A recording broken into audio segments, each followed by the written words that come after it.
Hey, Prime members, you can listen to Watch What Crappens ad-free on Amazon Music. Download the app today. I love a good mobile game. It helps me relax and just have a nice, quick moment of fun, especially when there's cute graphics and a fun game, and on top of that, a neat story to keep me involved. For the perfectly cozy game, download Love and Pies by Trail Mix Games for free. It's a casual Merge 2 game where you build your very own cafe, you combine ingredients, and uncover a story of drama and romance. Literally my favorite things. Pastries and mystery, and this game really has it. Okay, you've got this cool screen, and you got to merge like flour into flour, and it'll make a cookie, and cookie into cookie, and it makes a cake. It's really fun. Hot fireman, I mean, come on. Okay, for a tasty mix of love and drama, download Love and Pies for free today. That's Love and Pies, free to download in the App Store or Google Play. Wondery's new podcast, This Job is History, is hosted by Chris Parnell from Saturday Night Live and Rick and Morty. Steeped in factual history, this brilliantly funny podcast delves into quirky and absurd jobs from the past. Clock in and listen to This Job is History on Amazon Music or wherever you get your podcasts.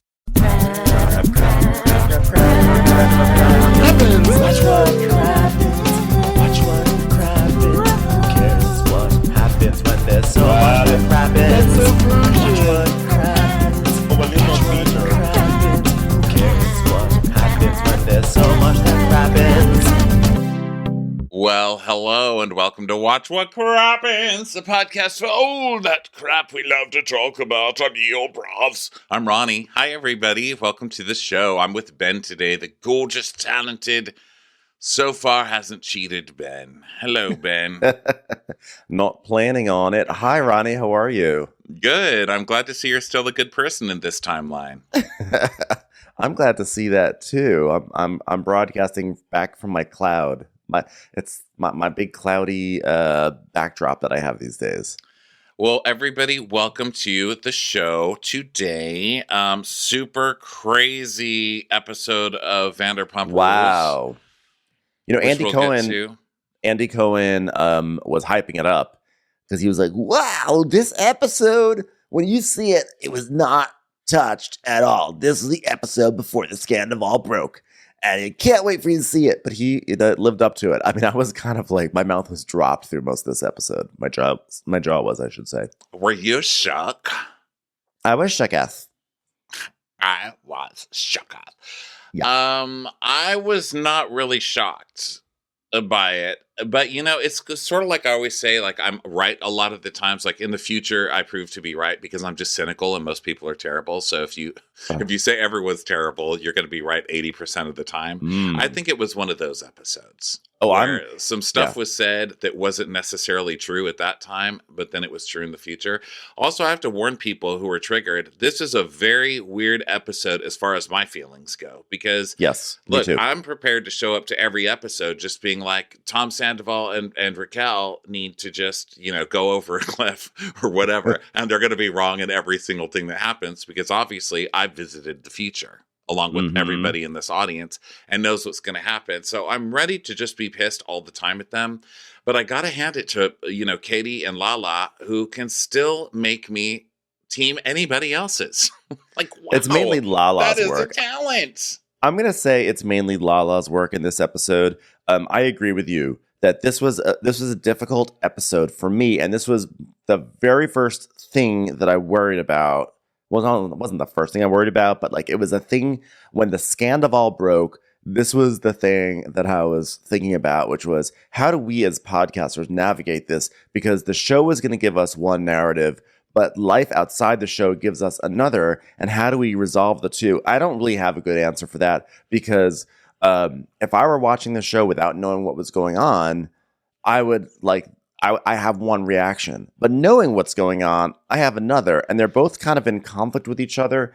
And I've just decided that's fine because that is ultimately what Vanderpump Rules is all about. It's sort of about terrible people doing terrible things to each other, and it's not that there's someone that you root for. It's just there are people that you root against, and you just kind of try to resolve at any given moment. Someone is the worst person in a conversation. And but it was crazy. And when you talk about, Ronnie, about you being right about things, I'm very frequently 100% wrong. Someone today messaged us because on Reddit, apparently we foreshadowed this whole thing in 2017. And I am on record in 2017 saying that Tom would never cheat on Ariana because he just seems head over heels in love with her. So, you know, my track record remains undiminished, 100% wrong, 100% of the time. Well, I think that it's not, I think it's better in life to have your attitude. I think it's better to have belief in people. You know, it's better to have hope than not to have hope. You know, my hope is dead and I'm fine with it. I've gotten used to that. I've accepted it. I've learned to love it. But, you know, I think if I had a choice, of course I would choose hope. You know, it just doesn't enter my brain often as far as other people go. So before we get into this, also last week we were talking about the psychology of all of this Raquel stuff. Like, what made Raquel, like, was she evil the whole time? Like, the psychology of, like, how did she get to that point?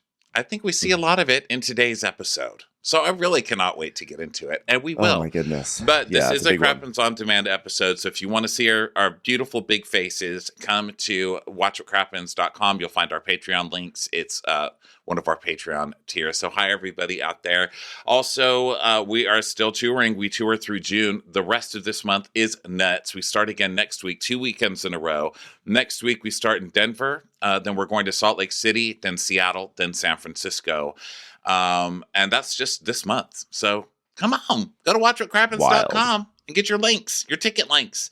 Okay, so let's get into this episode, Ben. And I'm sorry, there's a lot of preamble with this podcast, but I know that people's emotions are extremely high. And I would just like to put the disclaimer, I am recapping this episode, not this month. You know what I mean? Yes, thank you for saying that. Yeah, we're recapping the show, and we all know about the stuff that happened beyond the show, but I'm not going to lie, there were moments where I had sympathy for Raquel in this show, but I also know that she's like also kind of a monster too outside of the show, and I do not approve or condone of anything that she and Tom Sandoval did. I'd say fuck them.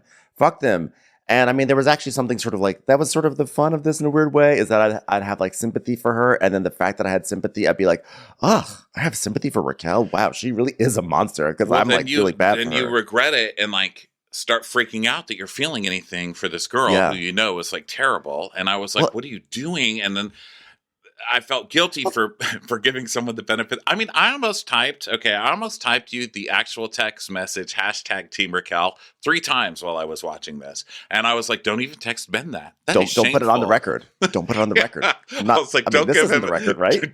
Don't give him written evidence. Yeah, but you know, I had till last night to think about it. And the fact is, like, this, we are giving like kind of a pre-apology, but actually it's not an apology. I'm just saying don't get your panties in a twist, because I'm going with what I think, and that's it. I don't care. We're giving you what we do it. Yeah, this is what we reacted to when we watched it, everyone. Stop being mad at us. No, but I think I sense it already. I'm like, I know. I'm already no, because I think what was so hard for this episode was I would see Lala really going hard at Raquel, hypocritically in my mind, and Raquel basically hitting back and saying, "You're a mistress," and you're like, "Yeah, Raquel, tell Lala," but then you're like, "Wait.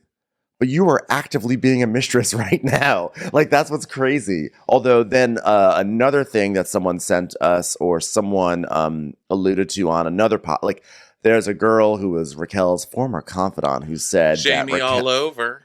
Jamie all over. Is that who you're going to talk about? That's the podcast. It's called Jamie. I was just going to give what I heard was that Jamie all over said that Raquel, maybe the affair started that night at guys' night. Who knows? But either way, it doesn't exonerate anything. That's what I was bringing up too. That I was just listening to this clip. So it's her ex-friend, because I guess she dumped Raquel after all of this, and another one of Raquel's friends who's a life coach. So I mean, put as much stock in that as you will, as this testimony. Put as much stock in this testimony as you will. Because also, like, you're a life coach, but then you're going to talk shit publicly about your ex-best friend. Yeah. Like, that seems, I know that life coaches aren't therapists, but that seems shady. You know what I mean? Yeah. So they're talking about how Raquel called him all upset, crying after this Vegas thing. And then they went to this boys' night thing, and that's where they think this affair started, because they were talking really close, like to the point where this Jamie Oliver chick was taking video of it, and they were doing funny voiceovers of Tom and Raquel talking on the curb, like they were sitting on the curb. And then she watched it later and was like, I'm not going to post this because it's like disrespectful to Raquel. I mean, to Ariana, to even see them being this close. So, it's like a friend gossip podcast. So who knows how much stock we can put into any of that. Very interesting podcast, so go check it out. Yeah, and even if that is true, if this is true, if this is the origin of that affair, then that's also bullshit to be yelling at Lala the night before about Lala being a mistress and then starting something up with Tom the next night. I mean, either way. Well, but that's, okay, well, we'll get to terrible humans, Yes. But, I don't know. Yes. Okay, so let's get started with this. We're going to get started. Girls Trip, okay? Girls Trip. Now, I told you, another prediction that, of course, came true is Katie's going to have the most boring, worst, most depressing, fucking crying-filled, lamest fight-filled girls trip of all time. Why anybody would go on a girls trip hosted by that drip is beyond me. But you guys did it. So I hope you're enjoying yourself. Thank you. Okay. Tom just brought me a coffee. I'm very happy. See, that is a real man right there. That is not Tom Sandoval. Thank you, All right, Tom. Dolores. Okay, so Vegas. We're in Vegas, and there's a song that's just kind of throwing a lot of stuff at the wall.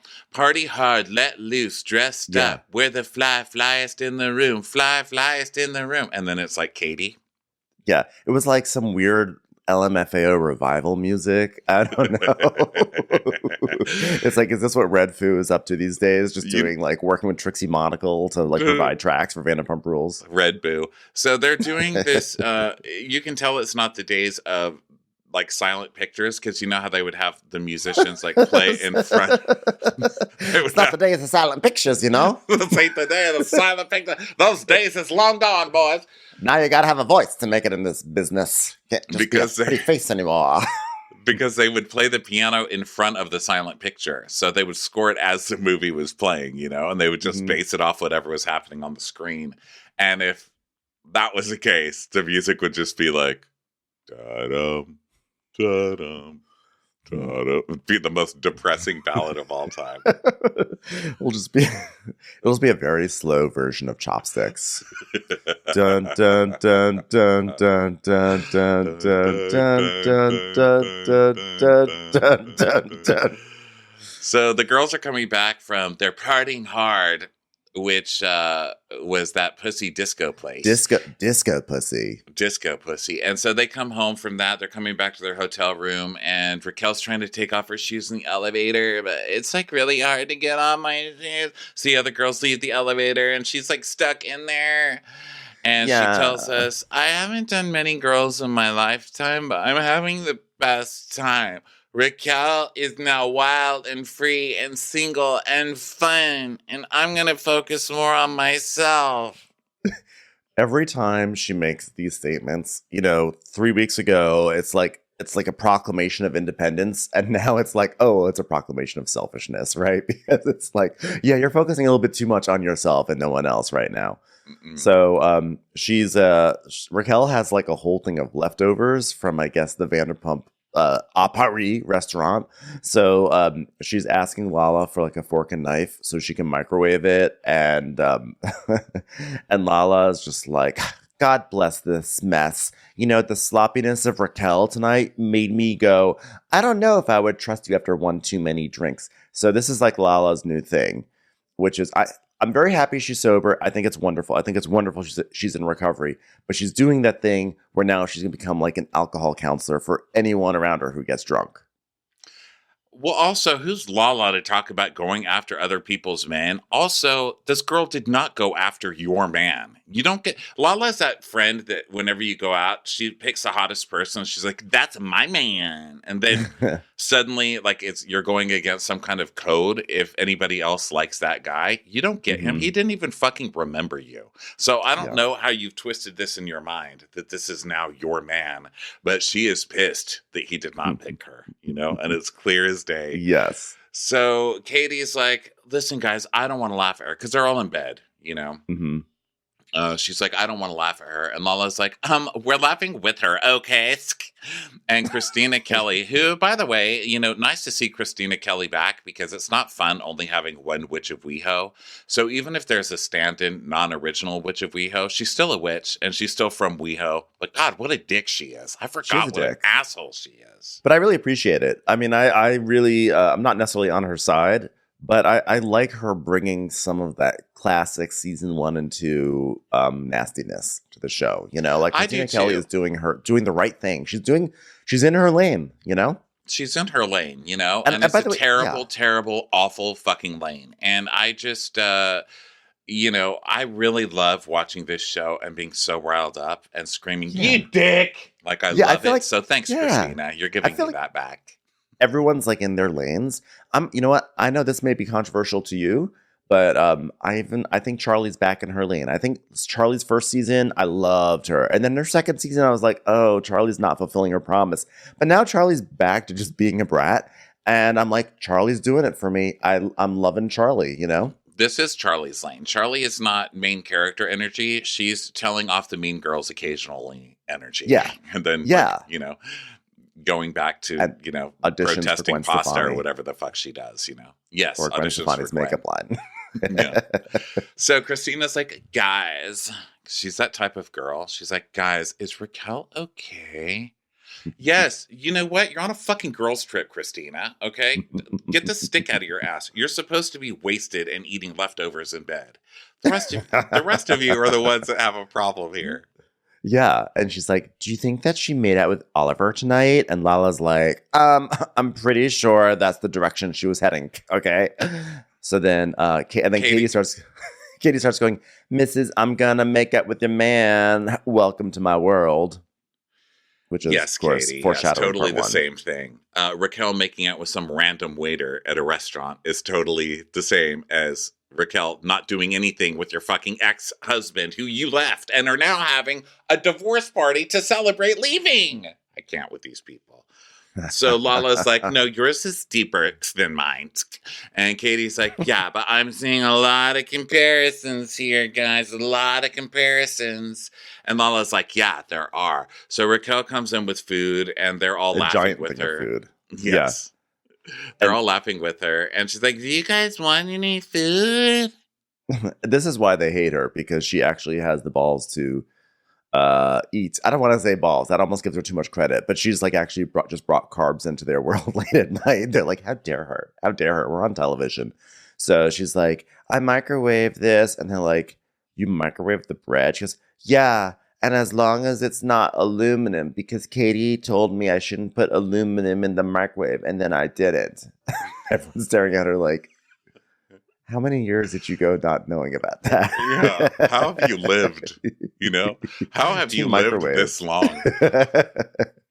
So Katie is like, so Raquel, did you kiss a guy tonight? She's like, yeah, I did. And she goes, who, Oliver? You guys, there was a whole fucking camera crew surrounding them. Don't pretend you were standing there jealous that Katie has a girls trip. Lala's trying to get laid on camera, and the only person with cameras on them is Raquel. I'm so sure you didn't notice.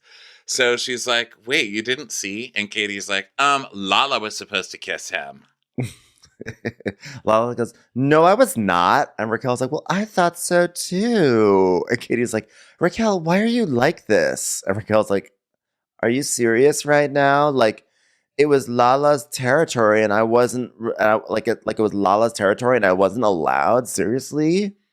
And Lala's like, no, guys, I gave her the okay. I just didn't know you were interested. It's like, and Christina's like, yeah, because we heard like Lala talk about him. So it was obvious like we're rooting for Lala. And Lala goes, yeah, because that's my type of guy. So then Katie tells us. What does that mean, by the way? That's my type of guy. Is she saying a black guy? Because then at the next bar, she's like, oh my God, those are my types of guys. It's like black guys, so everybody has to back away from every hot black guy that comes in. Not going to happen, ma'am. Okay, get to the back of the line. A lot of us like hot black men. You don't get to corner the market on hot black guys in bars. Yeah. So Christina's like, she's like, I didn't know you were interested. Yeah, I didn't know you were interested. So yeah, so then Katie's like, I'm starting to see a pattern in Raquel. It seems like she's only interested in men that her friends are either married to or interested in. And like, that is like a big red flag for me.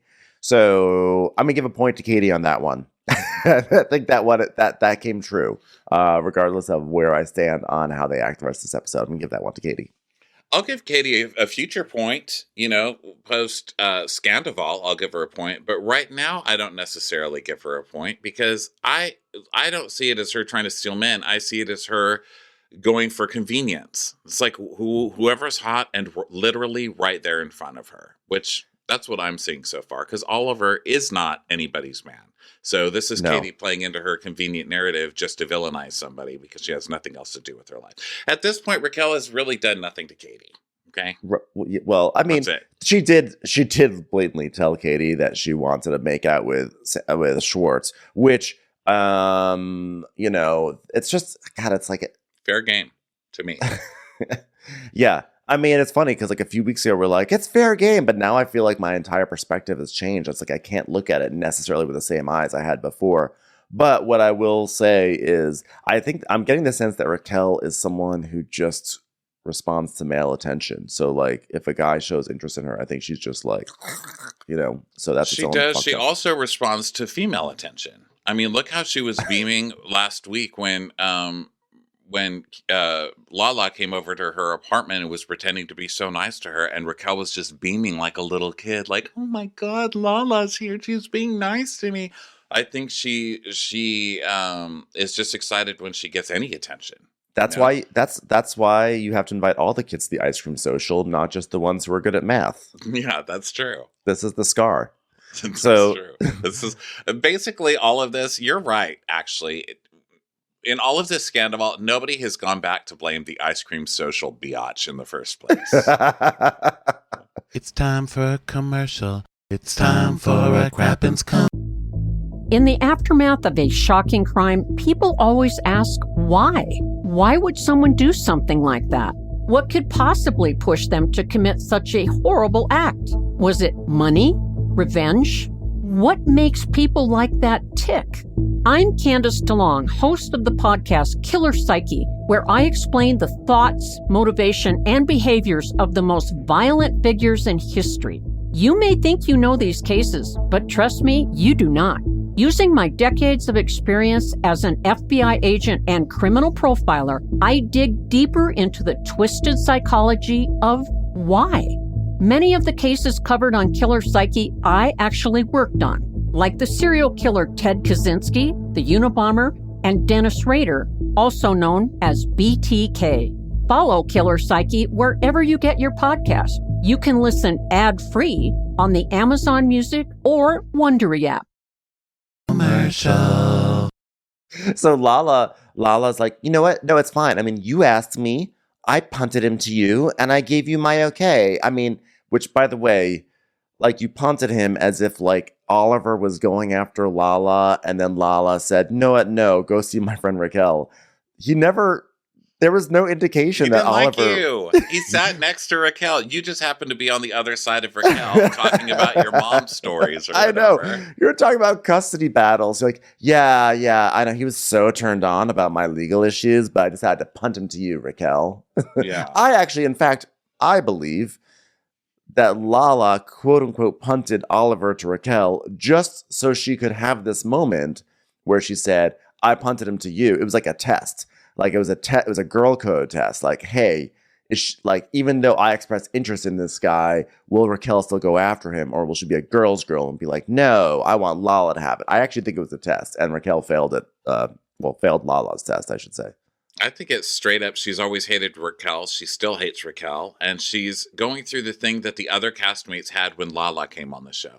Do you remember when Lala came up and she's really nothing like Raquel except young. She was young, and so everybody else just hated her and was calling her a slut and this and that. And she had to work really hard to get in the good graces of everyone else. And I think that Lala is now in that position. She's got a baby. She's got a divorce under her belt.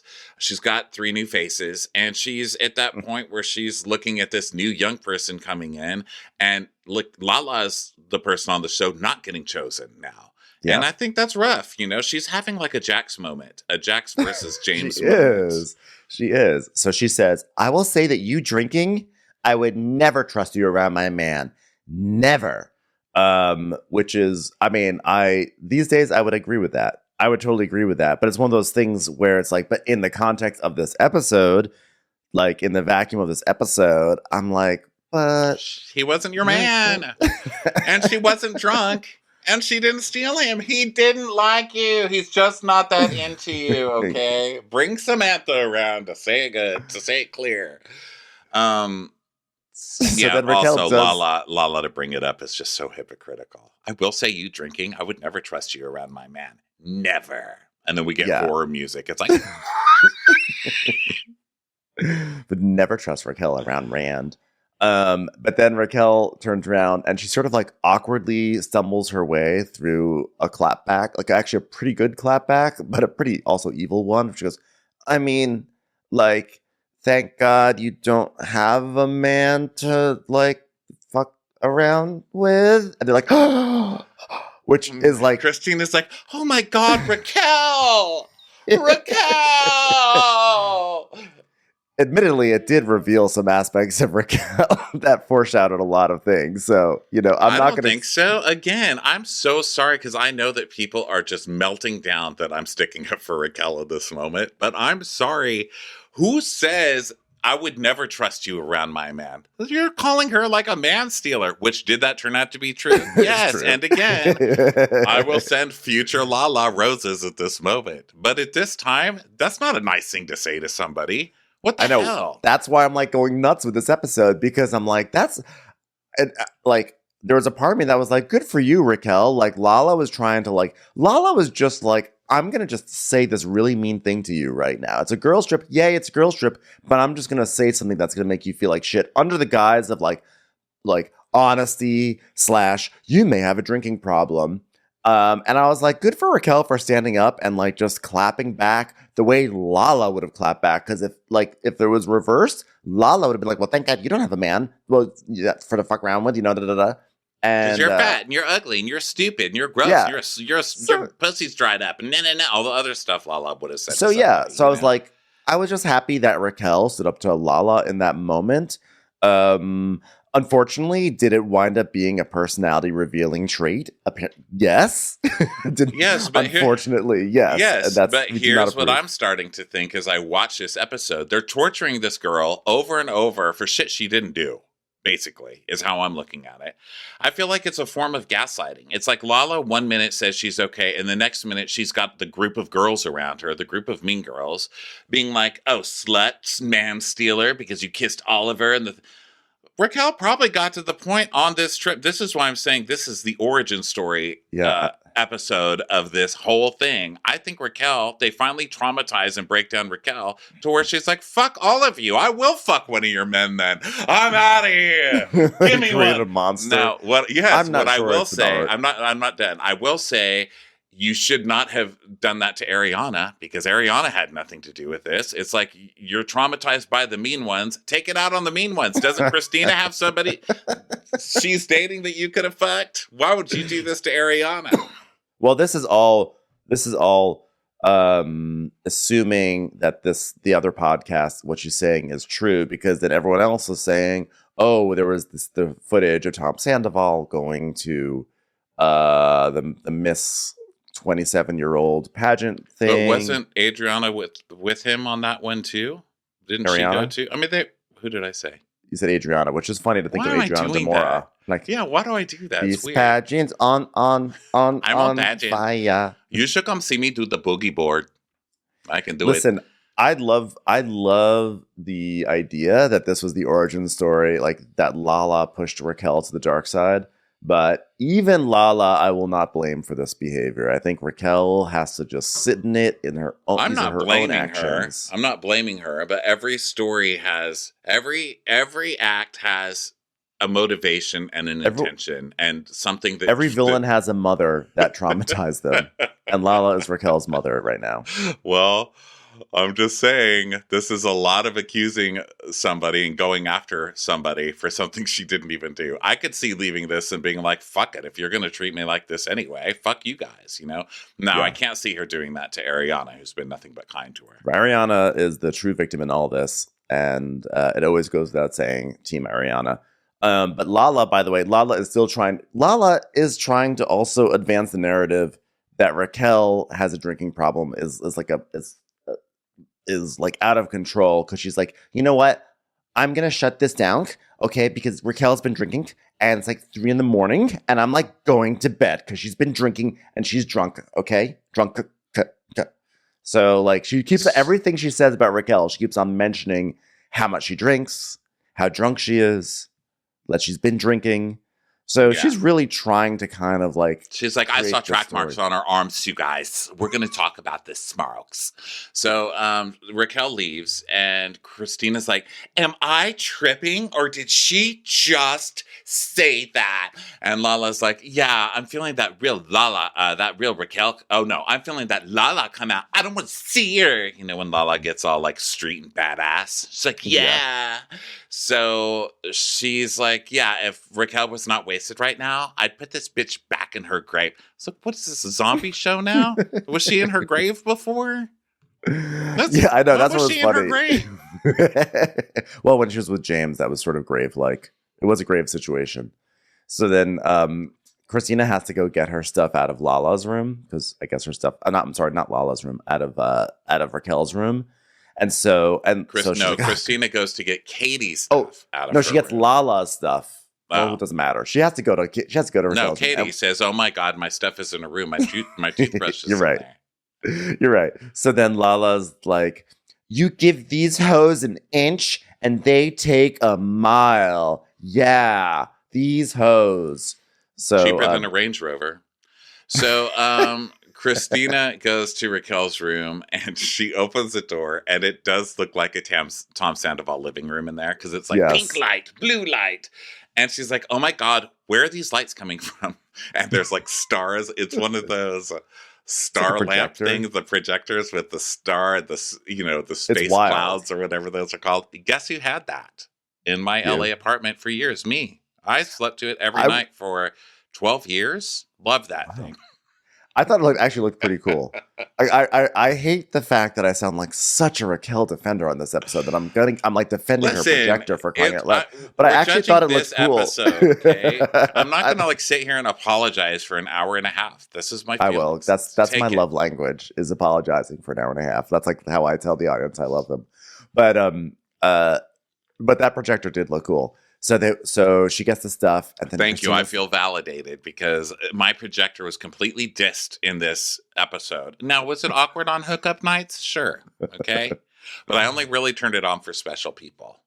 Okay, go ahead. You know what? Listen, it should be okay. Listen, the majority of people in this country love Marvel movies. That's all basically like a star projector. That's a star projector movie. Okay. So if you can like a Marvel movie, you can like a star projector. So Christina, she's like, oh my God, like I only know like one other person who has this galaxy light, and it's like a 3-year-old girl named Ronnie. So I like when she's like being bitchy. She's like, where are these lights coming from? And Raquel's like, Christina, you are welcome to sleep in my room. Like, she's so excited somebody came to see her. And she's like, no, just came to get back so we can continue to call you a slut upstairs. Excuse me. So she leaves, and then Lala's like, well, good thing you don't have a man. The second that came out of her mouth, I think she wanted to like retract. I could tell. No, she didn't. She felt no guilt at all. Sorry. No, she didn't. Everyone's not terrified of you, Lala. Okay, you can whip out your black scent all you want. You know, it just makes you look like a cheese ball. Okay, no one's afraid of you. So Christina, she comes back in. She's like, guys, she was listening to music, and Lala's like, Taylor Swift. She was listening to music, and the whole room was like covered with lights, like all over the ceiling. And they're like, lights, disgusting. I'm like, well, then you better not compliment the starry light display at Schwartz and Sandy's next time you walk in there, ma'am. So Lala's like, oh my God, you guys, is she going to murder us tonight? And Raquel's listening at the door now. Okay, because she's been like, I'm going to go hang out with the girls, but heard The them girls who talking now about accept her. me. Yeah, Right. these girls So have now- accepted me and brought me on their trip, so I'm going to go listen to them. This is such a freeform show, by the way. So Christina's like, you need to lock your door. I'm not even kidding. And Katie goes, hide your kids, hide your boyfriend, and hide your boyfriend. And they're all laughing. And Raquel goes back to her room to cry while the girls are laughing. Yeah. This is where I was like, this is how every fucking high school revenge movie starts, you idiots. Okay? Yeah. One by one, you're going to get murdered. One by one. And the audience is going to cheer.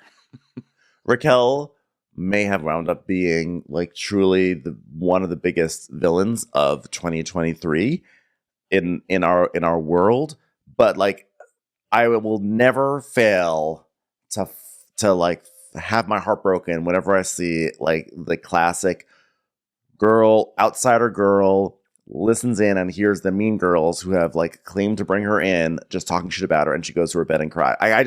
It breaks my heart every time, even when it's Raquel. Yeah. So they're laughing and look cool. I don't know where that word But came wait, from, by the way, but Raquel also, she's dumb because she tells us the last thing I was expecting on this trip was to be judged on getting drunk and having fun. I'm like, honey, you are on Vanderpump Rules. That is kind of part of being on a girl's trip. No, the girls' trip is where you go get drunk and have fun. I mean, they'll still judge each other, but everybody's getting drunk and having fun, except on this one. No, but they judge each other at the end of the night every single time. I mean, how many times did they? Well, it's always like the Russian roulette. Like, who's going to be the one who gets the judgment bullet, right? It's either going to be Kristen. It's going to be the Kristen or Katie. It's always going to be one of them. Like, oh my God, like you cannot share a room with Kristen. She's a disaster. She's like terrible. She's so needy. She always has to open up the window. Katie, she's always crying on the trips. Oh my God, she's terrible. And also, Kristen was the last one that they were like, she's a drunk. She has a drinking problem. Because remember when they went on that girls' trip to the wine country or whatever, and Kristen's like, oh my God, Rosé! Whoa! And, like, and she ate a flower off the freeway. Remember that? She literally ate like a wildflower.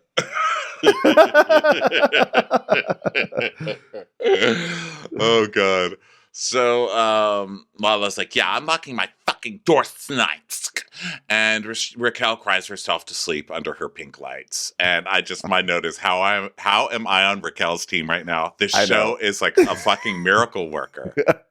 This show is such a mind fuck. Like it's crazy. I had to tell myself, Ben, stop it. Stop feeling sympathy for Raquel. Raquel's a terrible person doing terrible things, and she's hurt our sweet Ariana. Stop feeling sympathy for her. Well, you know, every murder case, and I bring this up a lot because I watch a lot of murder trials and stuff like that, or shows about them. And it's always like a slam dunk case until they get up there with their victim story, you know? And then by the time you hear their whole story, you're like, oh, okay.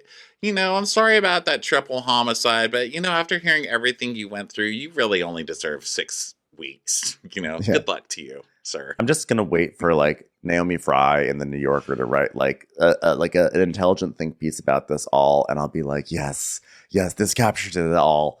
So now it's the morning, and they're talking about that Navy guy, the guy who's like, yeah, I got tattoos all over because I got them in the Navy. When I was serving the Navy, him. When I was serving the USS Silver Lake, you know. He was, I was at a post at Intelligentsia Coffee on Sunset Junction. It was in Williamsburg. Yeah, it was rough being on the front lines of Echo Park. That was rough. A little lake there, and everything. The things that I saw in Prospect Heights. Wow, it was rough. Yeah, so he was texting Katie all night, of course, because this idiot at the disco pussy, you know, with his CGBG or whatever tattoo, is thinking he's getting discovered, you know. So he's texting Katie all night, and Christina's like, he wanted you to go meet him. And Lala's like, yeah, she was thinking about it. And Katie's like, you know, and then I was just like tired. I just was too tired. Yeah. So it just goes to show you, even when you really don't like somebody, you can identify with them often, you know? I mean, Katie has everything I should like. She loves the couch. She loves like go nowhere kind of hobbies, like crocheting and shit like that. Go nowhere hobbies. Oh, I thought you meant I see what you're saying. Like, you don't have to go anywhere to do them. I thought you meant like it's a hobby that's going to take her nowhere in life. Both work. That is what I meant. And take you Well, nowhere that's in life. the thing is that Katie probably is way too close to who we are as people, unfortunately, which is why we've always had a hostile reaction to her. We don't deal well with mirrors, But then Lala finds Speak for yourself. I literally have them everywhere. I have one, like, I watch myself take a shower. I don't like it turned on or anything, but I usually just stand there and criticize myself and call myself horrible names. But I mean, it's fun for me. We all spend our times in different ways. Okay, go ahead. So Lala finds some crumbs on the duvet and she's like, remnants of Raquel Levis. And I was like, fuck you. I don't know. I got so mad. I was like, it's just a crumb, Lala. It's probably from you. It's probably from whoever was there at the Paris Hotel and Casino, which we still have not received a free room for. And so Lala's like, I like Raquel without James. But like what she showed up with on this bed last night, I was appalled. I'm like, appalled? She sat down with her giant, potpourri of leftovers and was just like sitting there and you're like, I don't trust you around my man. When you drink, I don't trust you at all, Rick. Like, you came for her and she defended herself. She clapped back. She did not come to you right in that moment as a monster, which she later became, but in that moment she was not. So Lala's like, I've been the person who gets wasted and says the most out-of-pocket things you've ever heard. And then we see a Lala's greatest hits of like, I see we haven't all been working on our summer bodies. Still so good. I miss the classic Lala. I miss the Lala who is just a shitty person and not like a shitty person pretending they're like a good person. Mm-hmm. I don't like that. I just prefer shitty people. Just stay shitty, everybody. That's my advice. So she's like, I feel nervous with anyone who's a liability and is going to be unpredictable. Mala, you literally gathered your friends on Sheena's roof to sign NDAs. Is there more of a liability to be friends with than somebody like that? Like, who's literally threatening to sue you for anything that could possibly ever happen in front of them. Seriously. So then Raquel comes in, and Lala's like, how do you feel? You look great. I know, after all that shit talk. Now she's like, you look great, like so fake. So Raquel's like, I feel something for sure. It's sort of like a buzzing, stinging feeling, but that's, I think, because I put a spoon in the microwave after all. Sorry. And because she heard them talking shit about her, right? So she's like, I guess I felt something. And Katie's like, oh, really? What is that something? And she goes, well, I feel embarrassed, actually. And Katie goes, actually, that's a bit of a relief to hear. So. Yeah, they were like happy about that. And Raquel does like that hedge where she pretends like she doesn't remember what she said. She goes, I feel like I said something offensive towards Lala. And Lala said, I think anybody who is a woman would take offense to what you said. I was like, sort of like probably any woman would take offense to you saying, I would not trust you around my man. I don't know. I'm just thinking out loud. Yeah, Katie. Stupids. Raquel's like, oh God. And she goes, do you feel that way? Like if someone said, I don't know if I'd feel comfortable with you having one too many drinks around my dude, do you really feel like, well, if you can't keep him, here I am? That's not what she said. How are you turning that? How are you getting that from what she said? I think that's an unfair jump. Don't you? Yeah, well, I don't think it's an unfair jump. I think it's like, it was like heavily implied in that. And I'm loath to give Raquel the benefit of the doubt, considering that she did actually wind up like that was the behavior she ultimately displayed in real life. But I kind of felt like Raquel was just clapping back in that moment. I don't think Raquel was really like, well, if you can't keep him, I'm going to have him. Yeah. I could see how it's interpreted that way. I can't. To be honest. She said, I would have trouble having you around my man. And Raquel said, well, then thank God you don't have a man. You don't have to worry about me. That's how I took it. But yeah, no, I know. I take it that way too. I took it as a clapback, but I'm just saying I could see how someone could feel like, whoa, that's a fucked up thing to respond with. I really could. But I just feel like what Lala is discounting is that she started with something fucked up. So she goes, so do you really feel that way? Because if you do feel that way, I'm not your audience and I want nothing to do with it. Except like when I fucked your boyfriend, right? You know, like, or when I ran, like when I fucked his wife's husband. That was cool. But I respect relationships. And I feel like you do too, because 6 years ago, when I drunkenly hooked up with your fiance, and that's still something that does not feel great, right?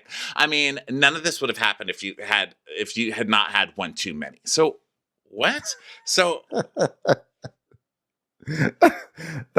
I think that's what's so frustrating for me is that like I think that like this episode I'm really feeling more anti Lala than I am pro Raquel, but the act of being anti Lala sort of by default makes you pro Raquel, and that's just a really terrible place to be in on March whatever today is, 2023. no, I'm like in the beginning of a murder show. I'm sorry, I keep saying murder. I know nobody's been murdered on the show yet, but I feel like if I'm watching a 10-part murder show, the murder doesn't happen until the last episode, right? You know, it's like all leading up to this big finale of the murder.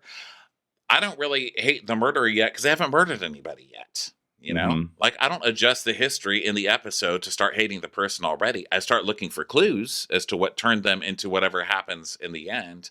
But right now, have no problem with her. So then Raquel's like, yeah, it's a little weird that Lala, of all people, is schooling me on respecting relationships. Sorry, I'm doing Lala. On respecting relationships when she was the one who slept with my boyfriend. And she's like, textbook definition of a hypocrite. And that's true. That's true. That's exactly true. It's time for a commercial. It's time for a Crappens commercial. So now the girls, they all pack up and they're going to go drive off to Lake Havasu. And then we go over to Schwartz's apartment where this Sierra, not the musician, but a girl named Sierra, shows up to style Tom. And of course, he like shows up in a robe. He's like, oh, sorry. Oh, and Sheena's like, yeah, this is how he dresses. He needs your help. Hi, I'm Sheena. Hi. I think her name is Shira. I mean, I guess it Was it doesn't really Shira? matter, but, you know, got to respect the Shiras out there. Sorry, Sheena's Shira. like, yeah, I feel like Schwartz is someone that I can relate to because, like, I've had experience through divorce. And so they're going to spice up his wardrobe. And she's like, yeah, we need big dick energy from Schwartz, so however I can help, I will. So then basically Schwartz is just looking through lots of shirts and he's like, oh, should I wear this? I'm Vibe. pasty though. Vibe, that's a vibe. That is a vibe. What a vibe. Oh my God. Vibe. So Yeah. Shira must watch this show because she literally just brought in his wardrobe again. She just kept bringing in flowered shirts, except these ones are from like Tommy Bahama instead of Old Navy. And they don't smell like river. So it's the key thing. So yeah, she just goes in and basically throws out all his other shirts / couples costumes. So then we go back to Arizona as the girls are driving through the desert. By the way, one of the most scenic car scenes I feel like we've seen on this show. It's like beautiful landscape on the outside. So then, I mean, what else did they have, really? I mean, fucking Katie Girl Strip. But I will like, say, it's better Havasu is than a beautiful place, right? I would assume so. I mean, pretty According much everywhere to in this. Arizona is according. I mean, that the desert, the American Southwest, it's a dream. I'm just saying this is just more beautiful than watching like the valley outside a window or like the drive to Azusa. So Christina's like, so Katie, I noticed that your mom seemed to have a little bit of tiny hope that this could all work out with you and Tom. I mean, I think it looked like she had hope. I couldn't see because there was like a bird cage literally in front of her face at dinner, but it looked like it was hope coming through the bars. And Katie is like, well, Tom has spent every holiday with my family for like the last 10 years. And Christina says, yeah, it's like crazy to think you can spend so much time with someone and then your whole life and then just boom, like that, they're gone. Need a Kleenex? I know. Why are you trying to make Katie cry every 5 minutes? It's like one moment it's there and then one moment it's not. It's like this thing that you absolutely loved. It's like, you know, when your favorite TV show gets canceled and you're like, what about that cliffhanger? It's just like gone and you never see it again. Kleenex, I'm still offering the Kleenex, Katie. Can you see the tears? Back to Shira. She's like, oh, so those Gucci shoes, and Schwartz is like, I can't get rid of those. Katie got me those. And Sheena goes, okay, Sheila, do you think for his mental health that he should have a lot of things in his closet that remind him of the marriage he's no longer in? Yes or no? Also, would you accept print a canvas of my face? And Shira's like, well, you know what we could do is that we could put it into like an archival box. I mean, you're talking about my print a canvas because those are really meant for the wall. I'm just saying it's like really pretty on the wall. No, I'm just talking about the Gucci shoes. Oh, okay. So Schwartz is like, don't put him in a box. You can't do that. Don't put those shoes in a box. And she goes, well, somebody's planning this whole trip to celebrate her divorce from you. And he's like, what? It's a divorce trip? And she goes, yeah, it is. It is a divorce trip. And you know what? I think that this week I'm going to throw you like a boys' night, which is basically like an enchiladas night, but just for boys. And I'll like host it so like I can come too. So she's like, Schwartz says, hearing the words divorce party, I can't help but feel the obligation to get drunk and make out with someone. I was like, wow, that's so weird. It's the same reaction you had to the words wedding party. Or just any party, to be honest. Or just the word any. Engagement party. Or just punctuation really got you to that place. So Sheena's like, I'm going to celebrate getting the Schwartz back. And Schwartz is like, no, well, I don't want a prostitution. I don't want a prostitute if that's what you're saying. No! But yeah, we'll get you a prostitute. Who suggested a prostitute, you fucking weirdo? I know. Yeah, that was a revealing moment. Yeah, so then he tries on like a brown sweater with a different colored brown pair of pants. And he's like, wow, look at me now. I feel like I'm going to open another restaurant. Well, you got two looking like a potato sack. Why not a third? Line them up. my fashion icon is a potato. So yeah, it's like the worse you look, the more people hand you. Just keep that failing on upwards, Tom. You've got it going right so far. Who am I to criticize? So Katie's saying that she wants Schwartz to be her best friend, but like they're trying to work out some kinks. I kind of just feel so badly for her actually, because I just feel like it's just not realistic, at least not right now, for them to be best friends. Like maybe down the line, but it kind of breaks my heart because I'm like, I feel like so many times I've seen friends go through breakups and they try to be best friends right away. And that's what leads to it being actually so much worse and so much more bitter than it could have been. So I'm like, Katie, no, this is a bad path. Just don't talk to him for a year. That's what you have to do. Well, I'm thinking that she has seen him treat his friend so much better than his wife that she figures maybe she'll get more respect as a friend, but she still shows up acting like his wife. So it's like, it's a wash, you know? Yeah. But I agree with you. Yeah. Just a phrase not often used with Tom Schwartz, by the way. Yeah. So Christina's like, that's good because sometimes people treat breakups like a death, you know? Like, I don't know. I mean, with James, did you have to talk and have to have a talk with him and say this isn't working? Or did you just leave abruptly? Or did you try to sleep with one of his close friends to upset him that was possibly already in a relationship?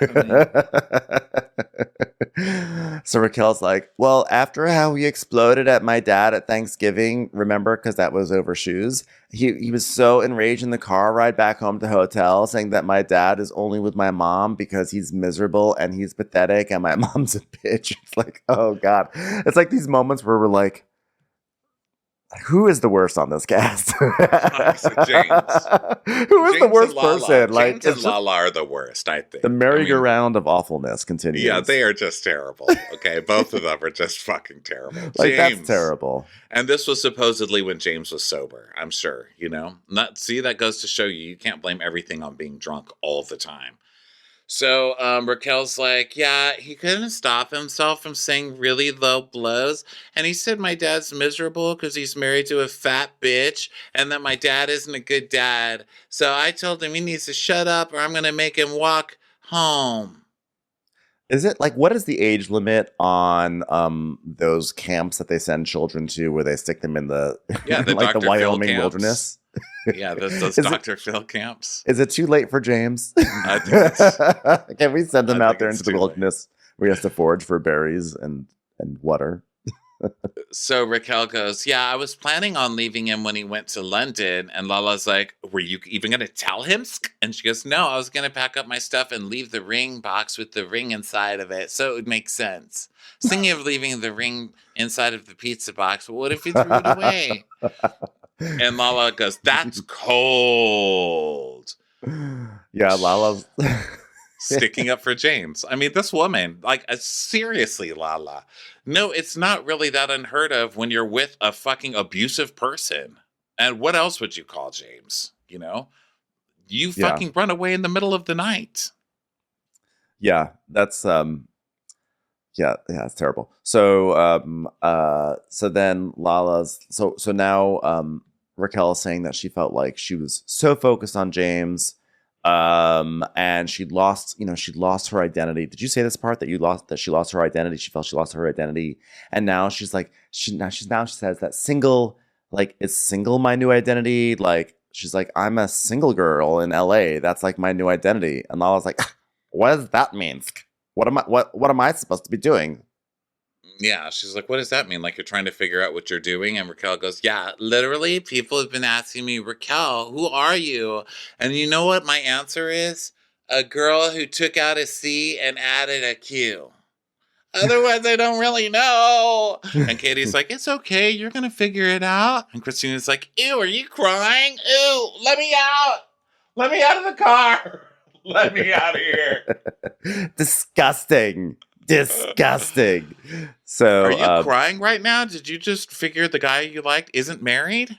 You can't go for him anymore? What's going on? So they're like, so they have to like pull over the car because Raquel's basically like hyperventilating and stuff, and she's just like sobbing, and she's like, I feel shaky, and like heaving and everything, and so she's having a panic attack. She's like, I don't feel good, and Christina's like, really? Gross. So they pull over, and Lala's like, okay, Raquel, breathe through your mouth and exhale through your nose. Breathe through your mouth and exhale through your nose. And I was like, is that right?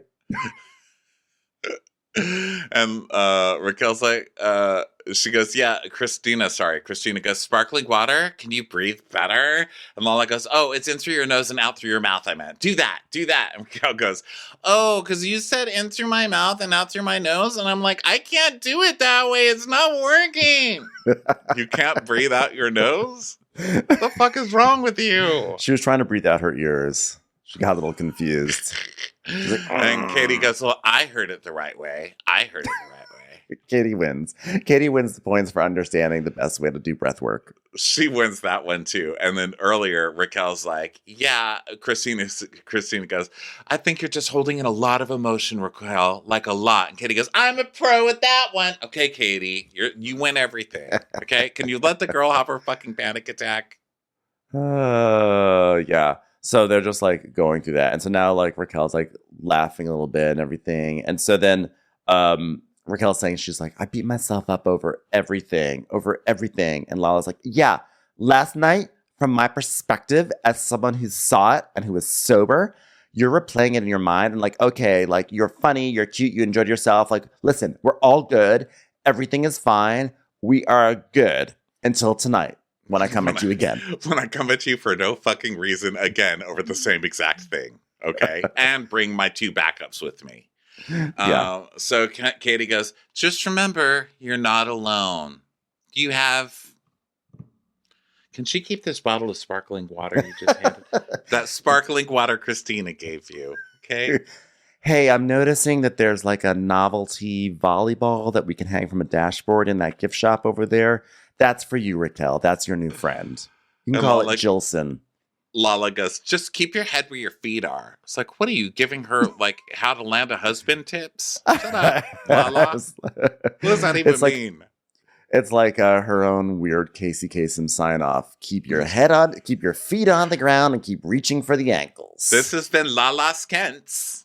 Keep your head where your feet are. America's top 40 man stealers. So they get to Lake Havasu, and it's a really pretty house. It's like a Spanish-style house. And Katie's like, I just want to have good girl time and bond and talk to cute boys. Yep. No. Yeah, well, welcome to Lake Havasu, the place where Vicky Gunvalson got nailed in the face with a football. Those are the guys you're going to meet. So,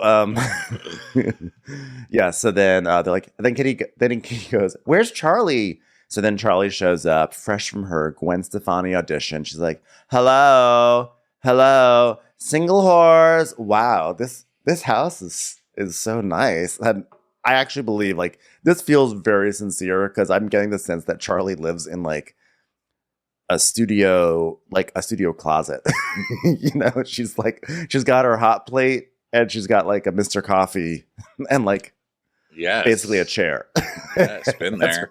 So Charlie's loving it. And so she hugs Christina, and Christina's like, I've heard so much about you. Which, you know, anybody who knows Christina from the show knows what that meant. She's like, yeah, stupid bee. It's like, beep. So Charlie's like, yeah, I don't really know that girl. All I know is that she used to work at SUR and now she sells lip balm for a living. So I did have a look at the lip balm though. Like you're auditioning for Gwen Stefani's makeup brand. So, you know, hey, let's go back to Los Angeles. So we're at Tom and the Toms are there and they're saying hi to guests. Tom Sandoval is looking at some girls to make out with or whatever. And Max is behind the bar and Schwartz is like, oh, so we're thinking about putting a spritzer on the menu. It's thinking about, you know, like seltzer, LA River runoff water, and some Aperol. What do you think? So a couple things. Every time we see shots of this restaurant, we see bleach blonde ladies with really bad weave tracks. Like they're always visible. It's something we see often, I'll say, when they show this restaurant. Another observation right off the bat is Tom is in like a lightning horizontal stripe where it comes as like lightning on his collar shirt, and I think he's wearing his lightning necklace. That has something to do with Tom, right? Do they just use that lightning bolt or what? Or because I know that's like the code for Tom and Raquel. Maybe the lightning bolt represents the stroke of genius that came from the maestro Nicolaine.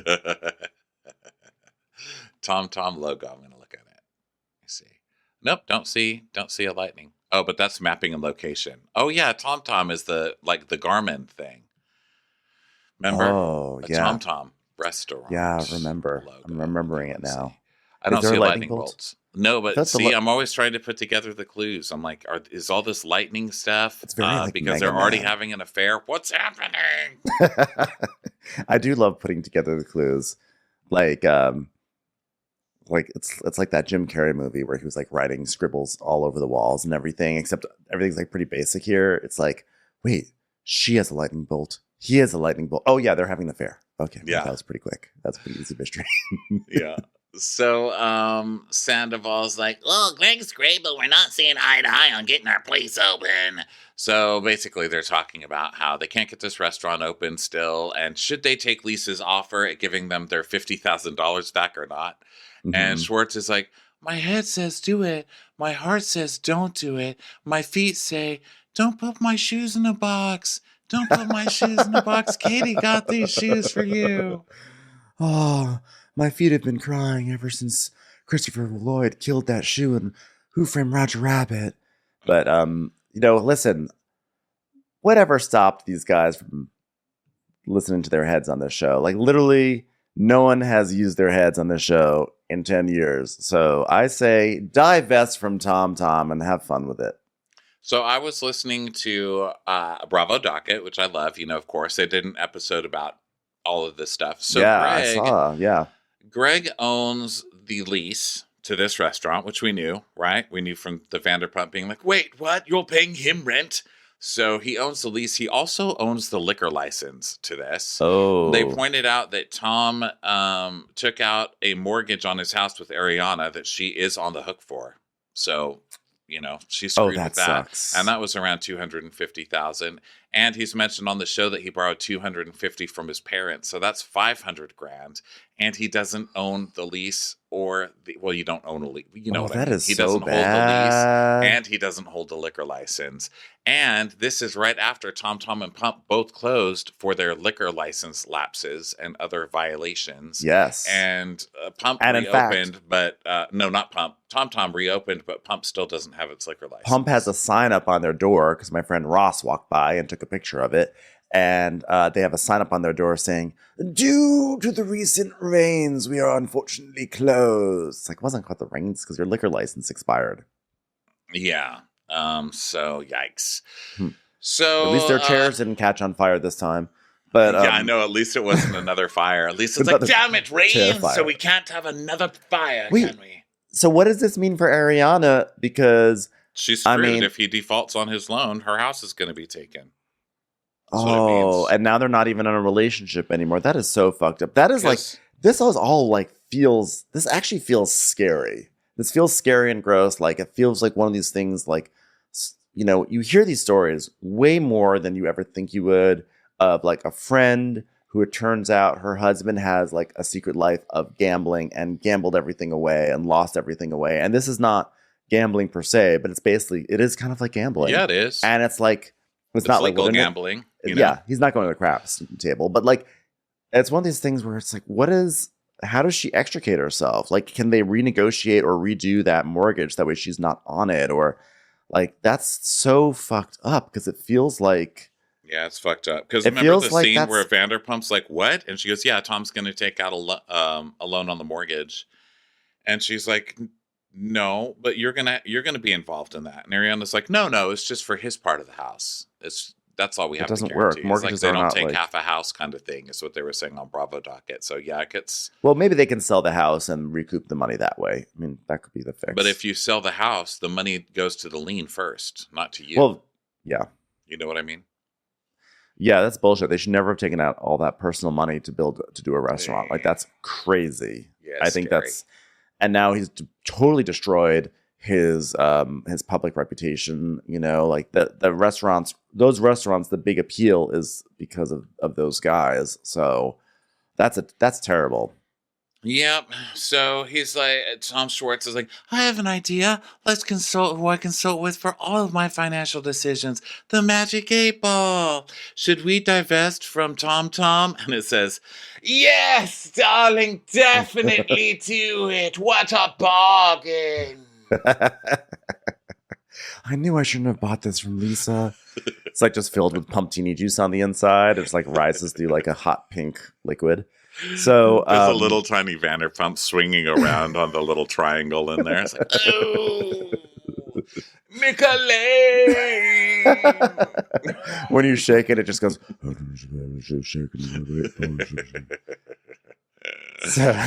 So then here comes DJ James Kennedy walking in, high fives, and Schwartz is like, "Are you a fan of spritzers?" He's like, "Oh, I don't know. What a spritzer? I don't know." He's like, "Well, check this out.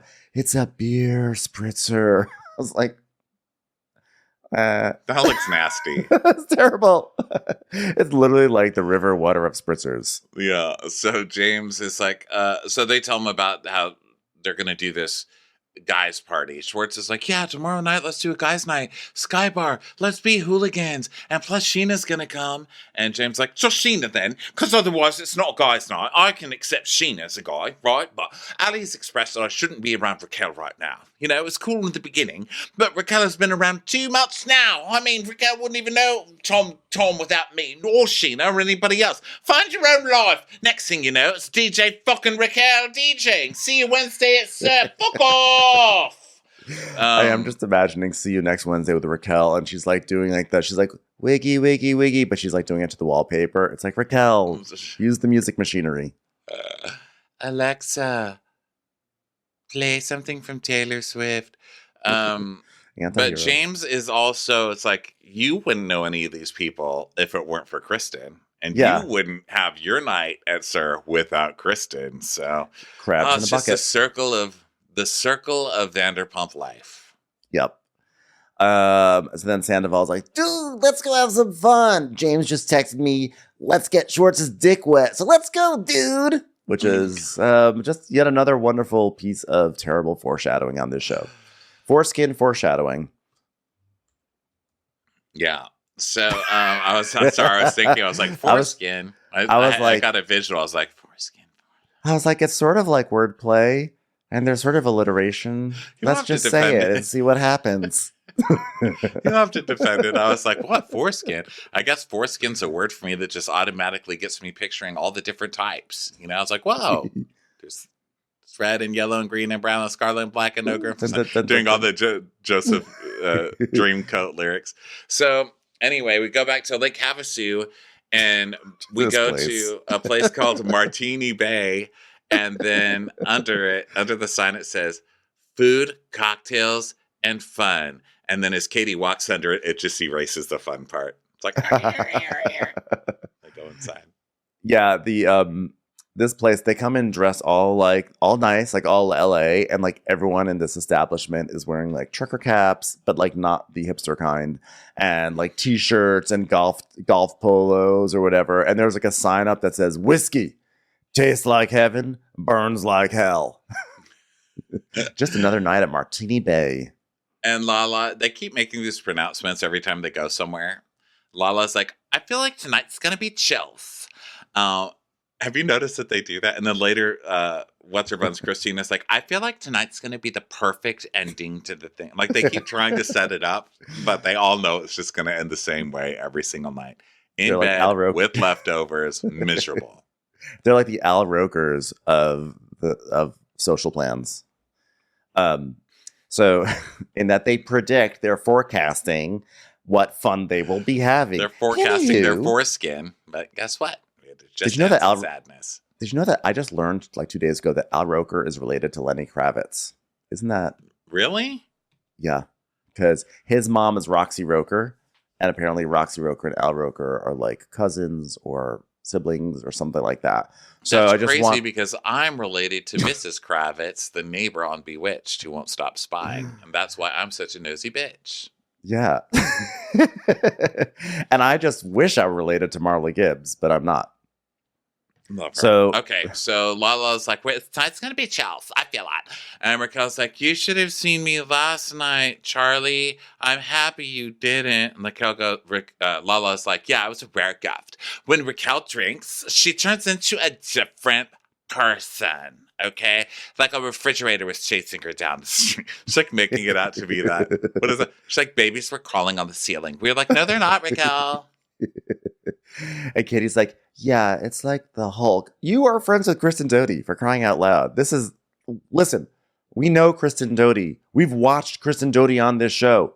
Raquel is no Kristen Doty, okay? So Christina, but then again, Raquel is a monster. So Christina is like, this is different. This isn't like a normal, oh, you're fine. Yeah, Lala goes, yeah, she's a liabilities.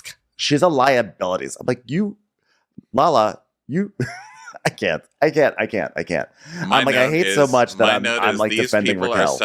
My note is these people are such fucking monsters. I hate them.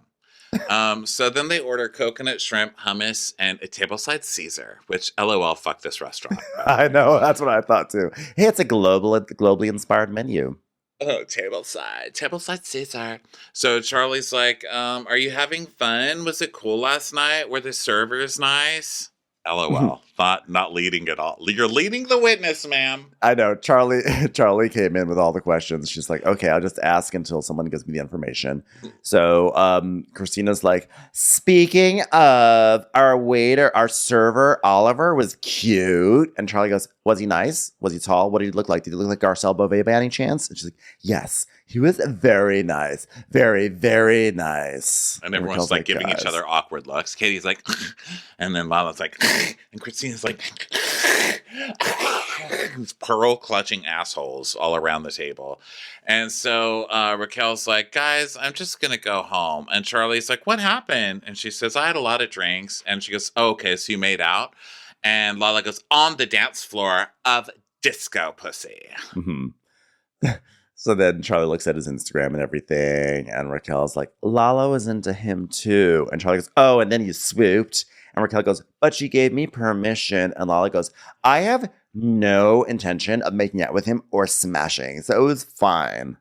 And Charlie's like, oh, okay, so fine. Then she got permission. So the food comes, and then Lala's like, yeah, but by the way, it wasn't that. It was like when we got back to the room, I was like, you with one too many drinks, I wouldn't trust you around my man. And then she said, thank God you don't have a man. And Carly goes, oop. And then Charlie, thank God for Charlie. There's somebody to call it out because I feel like I'm taking crazy pills, you know? So Yeah. Charlie's like, oh, so what it sounds like is that someone wasn't chosen and is a little bitter now, right? Yeah. So Charlie says to them, she goes, Raquel never gets ballsy. And I like to see that Raquel, I like to see Raquel get her confidence. I'm not saying it was the right thing to do, but like, let's applaud the journey, And Lala's like, as a woman, that comment was not only offensive, it was also wrong on so many levels, and that should like never be anything anyone should be proud of. I'm like, Lala may not be wrong, but also she's totally again omitting what she said right before that. Yeah, you started it. Sorry, but that still works. Is that child's logic still works on Vanderpump Rules? You started it. So Charlie is like, well, I mean, of course it was offensive. Of course it was wrong. I'm just saying. And Lala's like, it's never anything to be proud of. So Charlie tells us, I don't know who made Lala the spokesperson for women, but we need a new manager because she's the last person I would want to speak for me. I mean, talk about how you went from a mansion back to an apartment. Like, let's get that one first of all.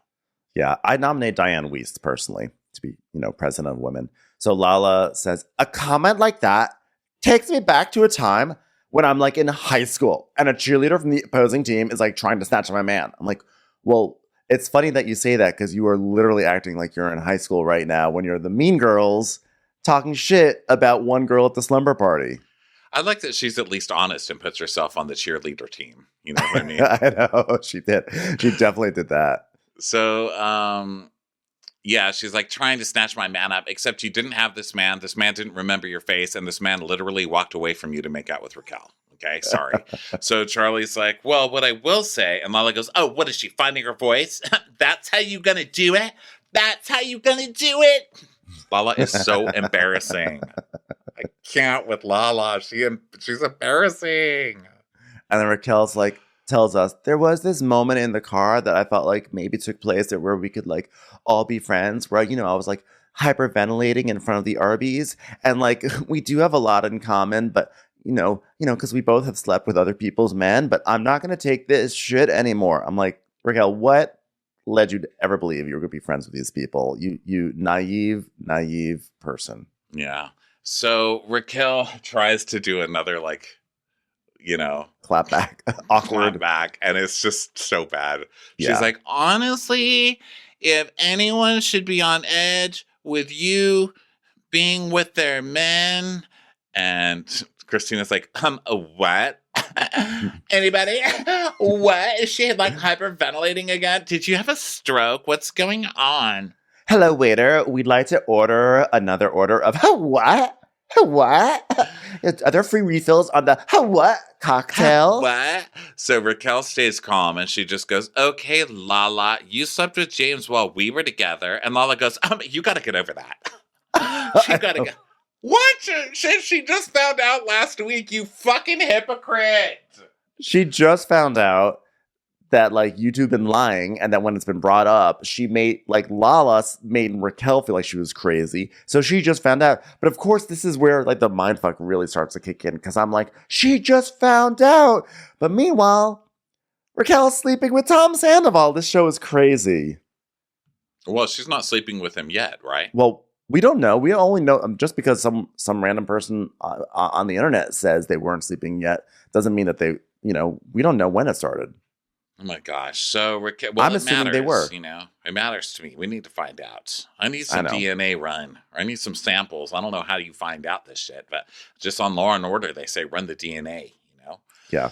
So Raquel's like, well, but I shouldn't trust you around my man then. And Lala goes, but why? She goes, because you slept with my man. And then Lala goes, I was drinking. It doesn't fucking matter. Do anything when you're drunk. You're still going to go to jail for it. And Raquel, being drunk isn't a fucking excuse for anything, you weirdo. Yeah, and Raquel's like, well, I was drinking too. But also, Exactly. I mean, If listen, you get to use that as an excuse, then why doesn't she get to say, well, I was drinking, so you can't hold anything against me? also, I mean, I sincerely thought like one of the big parts of recovery and of going through the 12 steps, etc., is the whole apology step, that you are apologizing to, to people for the things you did when you were drinking. And it's like a little crazy to me that Lala's take here is, you got to get over that. Yeah, I was drinking, I was drunk. That's what happened. You got to get over that. I was like, what about the making amends, etc.? Like that just seems. Well, just to be fair, I don't think people make all the steps. I think the ultimate step is just quitting the drinking. So as many of the steps as you can use to get there, go for it. But girl, ain't nobody got time for all those steps. That's a lot of steps. I totally appreciate that. But I just feel like Lala has been very much about talking about this stuff and being about it, and then all of a sudden, when it's convenient, she's like, a fucking gotta hypocrite. get over it. Lala's a fucking hypocrite. Always has been, always will be. So Raquel's like, yeah, but I was drinking too. And Charlie said, well, that's valid. She was drunk too. And Lala's like, oh, so you're going to take 6 years ago to present day? She goes, yeah. And she goes, well, let's not forget that you tried to make out with Schwartzies. And Raquel's like, yeah, I initiated a makeout, but it didn't happen. And she goes, oh, so you want to bring it back to 6 years ago, honey? Well, I've lived a fucking billion lifetimes since then. Great. So then Charlie's like, but you just brought this information to Lala. This is like new information, sort of like the new information that I did not get the Gwen Stefani ad. Everyone, I'm very sad about it. So and then Lala's like, but now we've learned why. Now we've learned why. And if you can't respect that, then that's your issue. We learned why? What did that mean? Learned why. Now we learned why it just came up. Because I don't know. I don't know what you meant. But Raquel goes, I don't respect that. And I don't respect that you slept with James while we were together. And I know you keep saying the comment was so offensive to every single woman in the world. So now this is like, it's so wild to me that Raquel is saying this, because I totally am backing Raquel in what she's saying here. But then I'm also like, but you're also sleeping with Tom Sandoval. And you're betraying Ariana. At this point. Yeah, but if she is at this point, we don't know that she is at this point. Again, like I would hope that she's not at this point. Me too. But either way, it's still story. I'm telling you this, Trip. I don't think they were at this point. That's my guess. But it's still fucked up that she would say this, knowing she said this, knowing how hurt she was about finding out that James had slept with Lala, that she would then go and sleep with Tom Sandoval and betray someone like Ariana, who has been in her corner and has been like universally really great to everyone, and especially Raquel. Like that's where it's like that's what's crazy about this all. Yeah. So Lala's like, it was shocking. And I feel personally offended for anybody in a relationship. She's so full of shit. So she said nothing about women in a relationship, you fucking nitwit, Lala. So Raquel's like, I think I need to stand up for myself a bit here. And Lala goes, well, that ain't the way to do it. And Raquel says, I feel like Lala's being a hypocrite, everybody. And Katie just rolls her eyes and she goes, why is she a hypocrite? Oh, Katie, and you, ma'am. Can we just roll all the clips where Katie's just calling Lala a stupid slut until Katie herself gets a chance to ride the PJ? You fucking hypocrite, too.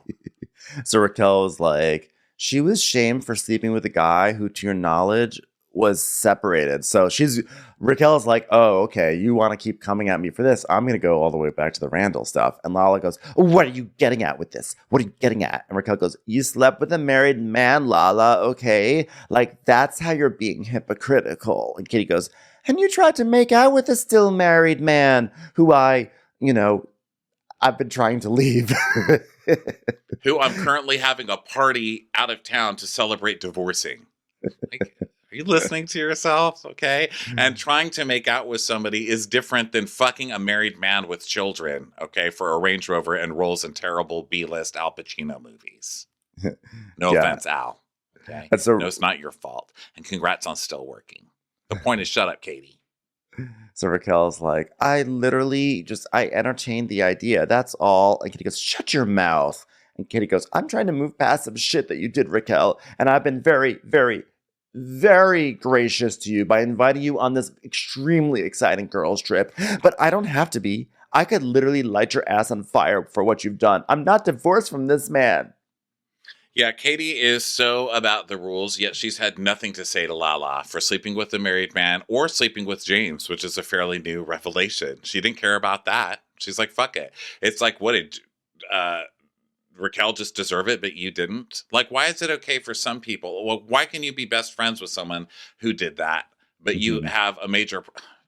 I do think it is wild, though. Hypocrites. I do think it's wild, though, that Raquel was basically just to Katie's face, like, oh yeah, I asked Schwartz if he wanted to make out. Like, that is crazy. That is like, when Raquel did that, I was like, I can't believe this. This is, I don't know. The whole thing, everything in this situation, everyone involved in this is a disaster right now. So Raquel is, she's like, well, I didn't make out with Schwartz. And Lala goes, stop taking credit for not making out with Schwartz. Okay, Schwartz didn't make out with you. Okay, it didn't happen not because you were a stand-up chick. Okay, it didn't happen because Schwartz denied you. Yeah, and Oliver didn't make out with you, and Oliver denied you. So take those poopy nails and point them back at yourself. Okay. So Lala's like, it didn't happen. Not because you were a stand-up chick. It didn't happen because he denied you. Ska. And Raquel's like, well, you slept with a married man. I mean, if you break it down. And Lala's like, I don't need you to break down my situation that I lived because you don't know shit about it. So I recommend you disengage immediately. And Raquel's like, people were calling you a mistress. Why do you think that is? Because he was married, Lala. And she's like, disengage, Saka. So Lala's like, the word mistress hits such a nerve for me because Randall never had to defend himself. It is me who had to wear that and pay for someone else's actions. Oh, well, really? Really? Just like you're blaming Raquel right now for Tom Schwartz's actions. When Tom Schwartz was the one in the relationship with your friend, not Raquel. Where's your yelling at Schwartz? The only reason you ever got mad at Schwartz is because he spoke to Randall to play pickleball. Okay? You haven't gone against Schwartz for this makeout or flirting with her or whatever the hell else is going on. So whatever, lady. True. So the girls basically just all leave, and just like it's just Charlie and Raquel left at the table, and Charlie just starts cracking up. She's just like, these are so ridiculous. And Raquel's like, are we really getting in a car with him right now? And Charlie's like, that was really fucking hilarious, Raquel. I love to watch people shake. It's so funny. And she basically gives her a high five. So then we get a song, Sorry I Didn't Love You Like I'm Supposed to, and it's an Ariana scene. Yeah, and that is one of those moments in this episode where you're like, are you sure you didn't recut this? Yeah. Wow. Yeah, so Ariana's in bed, and Lisa FaceTimes her, and, because Ariana's grieving the loss of her dog. Oh, darling, I was thinking of you. I've got all these little graves around my house. Jiggy, Piggy, Doomy, Poomy, Fraggin, Bleater, Hosen, Floopy, Loopy, Bottoms, Muffin Tin, Putin, Schnatzens. It's like, okay, well, that's sad, Lisa. I know. Listing all of her pets that have passed. I know. She's like, I told Ken I'm going to bury him here too. Anyway, goodbye. So then we go to Sheena and Brock. They're taking a walk with Summer Moon, and Sheena gets a text, and she goes, oh, it's Raquel. She says, hi, I miss you. Wish you were here. Brock's like, well, I'm glad she's having fun. Hey, Sheena, if you like climbing that tree, I could videotape you for the vlog. Yeah. I would rather be here with my family than like being on a girls trip with Katie and Christina. Team Tom, fine, whatever. That's fine. That's fine. And it almost looked like she was wiping tears away. Oh, Sheena. So then Katie and Lala and Christina are in the kitchen in the morning, just sitting around. And Christina's like, did you guys sleep like at all? And then basically she's like, yeah. Christina goes, I came down early and I got juice. And Raquel was like downstairs. And then we see 8 hours earlier, Raquel just moving into Charlie's room and being like, guess what? I brought the star projector. So it's like vindication for this. So she finally found someone who appreciates the star projector as much as you, Ronnie. Yeah, thank you. You know, these people make me feel just so left out. And Lala's like, this trip's it's supposed to be fun, and it's supposed to be about you. And it's 2 nights in a row that it's been about Raquel and her shitty decisions. Because you keep making it about that. Yeah. 2 nights in a row, you've come for Raquel, and you failed both nights. Yeah, that's right. It was both. The first night, Raquel was just sitting eating leftovers in the bed. And Lala, you said, I wouldn't trust you around my man. Second night was like you saying, remember when I said I wouldn't trust you around my man? I mean, it's literally because of Lala. So then Charlie and Raquel wake up downstairs, and Charlie's like, how fun was like karaoke last night? And then we see 13 hours earlier, Charlie saying the things I hope to never hear in karaoke. Do we have any Kid Rock fans here tonight? Any Kid Rock fans in the building? Okay. Just one? That's shocking for Lake Havasu. Gotta say that. It's probably because Kid Rock was probably somewhere else at least, like Havasu having a party. So Raquel's like, I feel arrested, but honestly, I feel like I'm not welcome here and I don't want to stay here. And Charlie said, yeah, it's like when the townspeople would walk into mean people's neighborhoods and they'd be like, shame, dong, shame, dong. Which is what the Game of Thrones. The majority of this cast needs to have that experience walking through a town at this point. Yeah, it's the Game of Crones, this one. It's the good old Game of Crones reference. So Raquel's like, I know. And after we came to such a good place in the car ride where I had like a nervous breakdown and everyone was supportive of me except that lady who wanted to kick me out of the car, kind of. She's like, hey, you know what we should do? Because this definitely will not reinforce the image of me going after other people's guys. Let's crash guys night. I feel like they're more my friends than these girls. And Charlie's like, yeah, let's do it. Okay, let's pack up our stuff and let's rip the Band-Aid off. Come on, let's make it quick. So Raquel tells us, I should have known that, like, I couldn't trust these girls when I overheard them talking shit about me in Vegas. And, like, I would much rather be in LA with my real friends and future secret lovers who actually love me for who I am. So they go to the witches outside, and Raquel's like, good morning. And Christina goes, what's up? And so Raquel's like, I wanted to let you know I don't feel comfortable here, and I feel like it was a mistake to come on this trip, so I packed all my bags and I'm leaving. We're meeting up with Sheena and Schwartz at the Mondrian. I was like, oh, Raquel, like, you can just period, end of story. Like, no, you don't need a sequel to that sentence. What is wrong with her? What is... I know, I was like, ah! I literally let out an audible gasp. Like, why? Oh, why did you say that part? Why? What is wrong with it? And that's the trait that we're learning about Raquel, that she just confesses too much. And I'm surprised that she got away with this affair for so long. That's what's so crazy. We don't know how long it was, but when we find out, I'm going to still be in shock either way because she's a confessor. You know, it's like she gets off on just confessing. It's weird. It's just that's why this whole thing has been wild, because it's like Raquel. It's like, as much as it's like shocking for its depravity, it's also shocking that Raquel managed to like hold up her end of the secrecy. Like, it's just, how did she do it? Because she just can't quite. She's not good with words and timing, you know.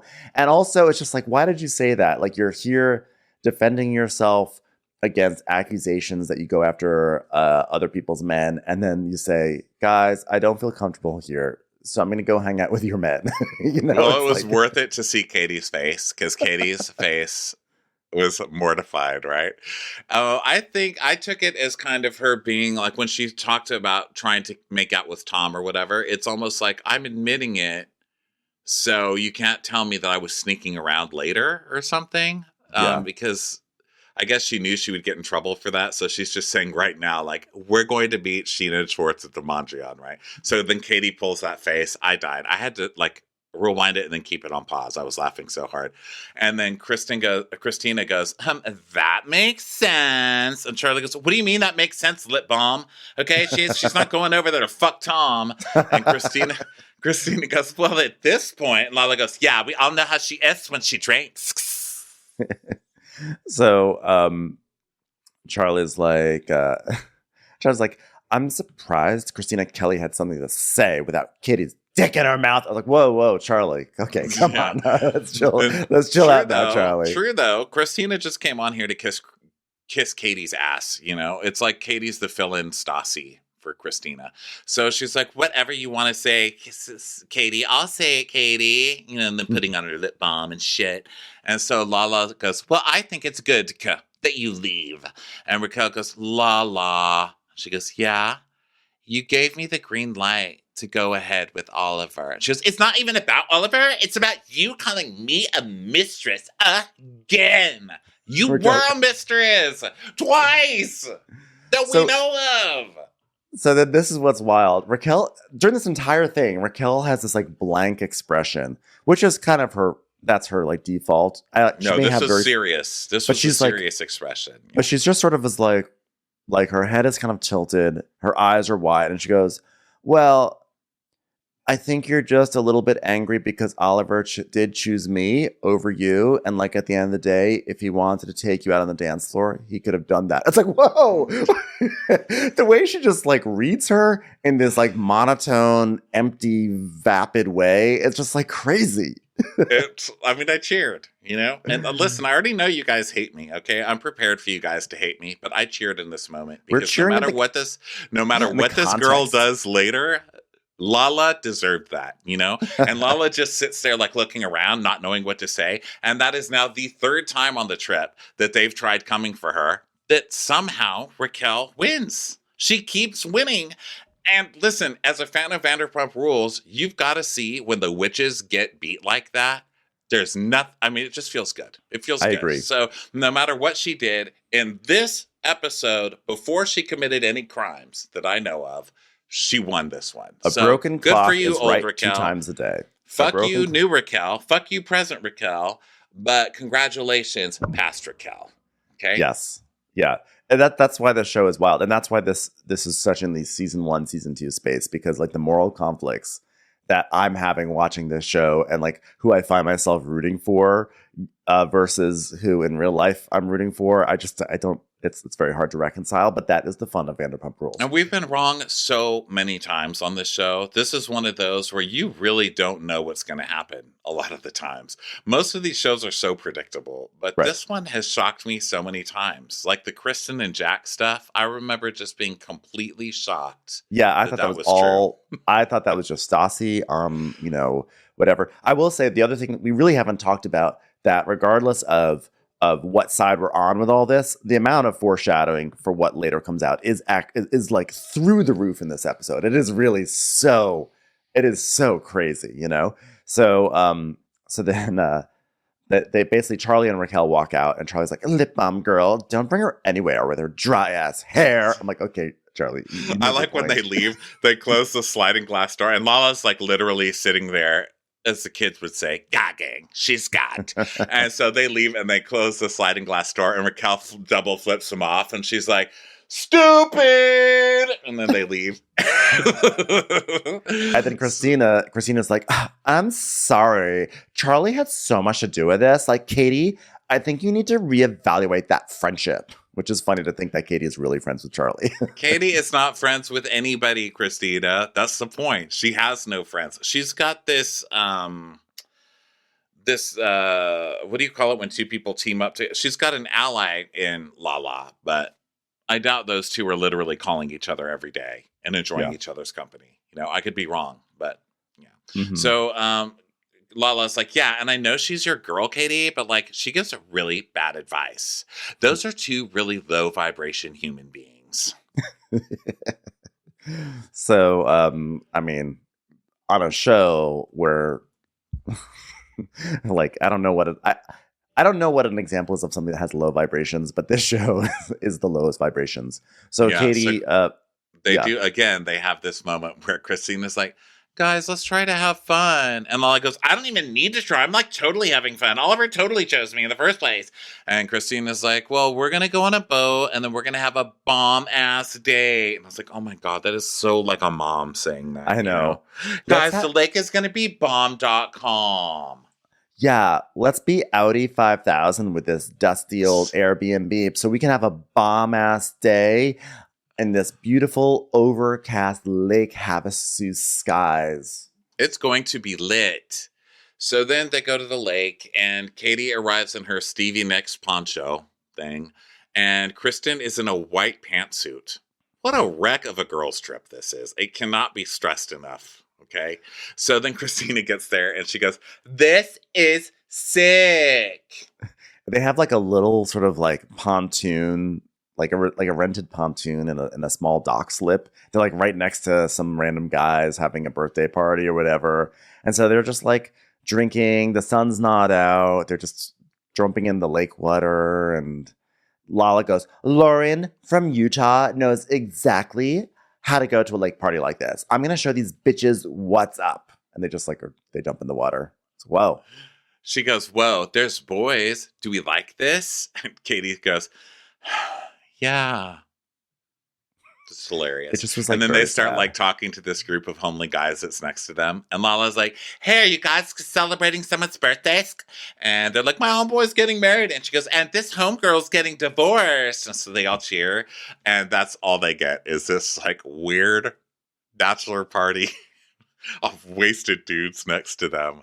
And it's sad. And then they're playing a It's a song little sad. about drinking and partying. And it's just really awkward. Like they're taking shots Yeah. with these guys who are just gross, and Katie looks miserable, and they're taking the footage of their day, which is basically floating on one floaty, taking out a wave runner and taking shots with these guys, and they just keep showing shots of one of those things and switching it over and over again, playing under a song that says drinking and partying over and over, but it just looks so sad and miserable. LOL. I know. I actually wanted it to be a good party because despite everything, I still feel like Katie deserves to celebrate leaving Tom Schwartz. You know, like I feel like I'm still, despite everything, fully on her side and fully support this decision. And I want her to have this like post Tom Schwartz fabulous life where she can be fun and like have this great, sexy, wild time. And I'm like, oh, just like a sad boat slip in Lake Havasu on an overcast day. Yeah, well, not today, Ben. I'm Not today. sorry, but We can not work towards that. today. So then we go to Schwartz and Sandy's, and it's like a tasting night, and we meet Greg's wife, Lelaine, Yeah, no relation to Jack. and And she has a basket of stuff. She's like, "There's some lemons, there's some rosemary. I know you like fresh things." yeah. So Schwartz and Sandoval and Ariana walk in, and Sandoval's like, "Dude, you know, it can be stressful at times walking to Schwartz and Sandy's because like you don't know what Greg you're gonna get. Are you gonna get the positive, happy Greg? The everything sucks, and what are you guys doing, Greg? Or you might just be in a situation where someone figures out about the affair you're having behind your loving girlfriend's back." Yeah. So then they're tasting different green goddess dressings, and the guy who's cooking is like, "This is a salad. It's got plants and herbs and some avocado." Like, okay, so It was not a convincing display. Like the ceviche, they're really trying to get the ceviche off the ground. We saw them at the Daily Mail party. Schwartz was pushing it. No, there were no takers, and now we really got to see it. And it looked like some supermarket bread that they just toasted up and just piled old raw tuna on top of. It just was. It was not a great advertisement for this establishment. hey, what's in this salad? Plants. Okay, great, thank you. I will be returning. Okay. So Sandoval's like, "Well, yeah, we're only gonna have 18 items on the menu, so everyone has to be a banger." Wait, did I say banger? I'm not banging her. Who's banging her? I don't know what you're talking about, bro. Okay. I feel like 18 items is a lot for a bar, right? I feel like you could probably get away with 9 items, 9 or 10, right?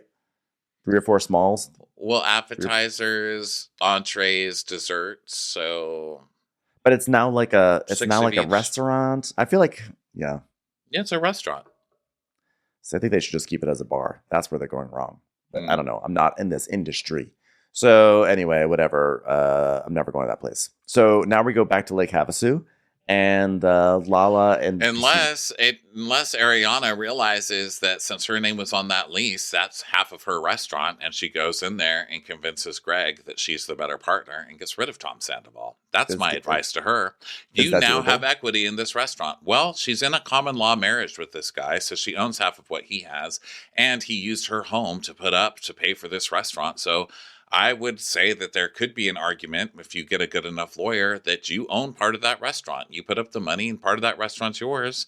And if Greg has the ultimate say, it wouldn't be a bad idea for you to approach Greg and pitch yourself as someone who's going to run this restaurant and add a few really good sandwiches on there.